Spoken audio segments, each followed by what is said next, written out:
As we're humbled by our experiences, we turn to God and He helps. And the benefits of the Christian faith and the data are enormous.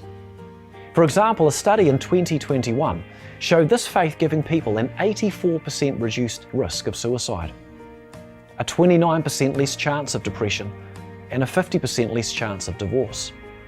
In fact, data exists around the positive effects of Christianity today, including in relation not only to mental health, but also in relation to improved marital strength and improved marital satisfaction. You can work that one out.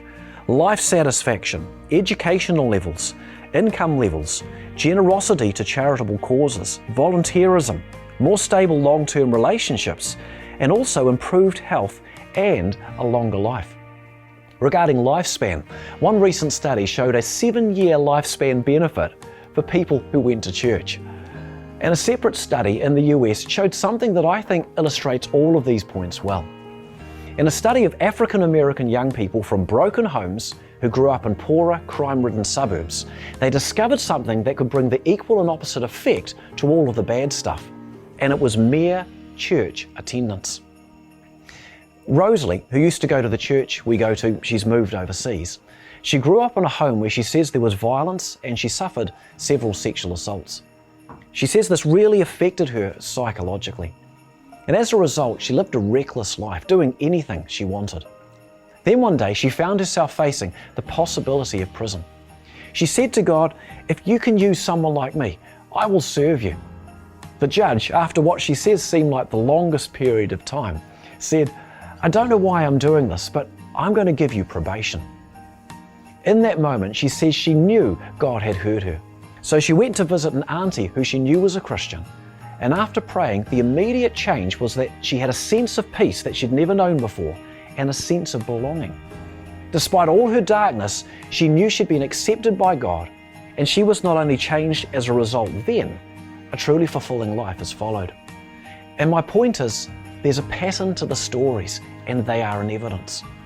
And this is why Christians believe Christianity to be true. Not only because it makes rational sense or psychological sense, it also works. And why did I make this series? Because my story is the same. There were challenges in the home I grew up in, and then my mum became a Christian. She changed and I saw it, and I knew I needed whatever it was that she had. So I prayed to this God I couldn't see, and somehow I then knew that I was loved. I also found power to forgive people who'd hurt me, and all of this changed me. Admittedly, a bit later in life, I needed more healing regarding some of that stuff. But even in that later, difficult healing journey, I knew God had my back. And my experience of God goes well beyond these initial matters of the heart. I believe I see God at work in the world around me. I have a sense of God's leading and provision in daily life. My experience and journey leave me entirely convinced. God is real. And He's not the good and bad God of the world, or of the religions that we'd make up if we base them off the world we see. No, He's the good God of the Bible, different to the world as revealed through Jesus. That's who God is. And knowing Him is the most valuable thing I have. And I couldn't want anything better for those I love. As Jesus put it, if we seek Him, we will find Him. If we ask, we will receive. And if we knock, the door will be opened. I suggest to you that God is there.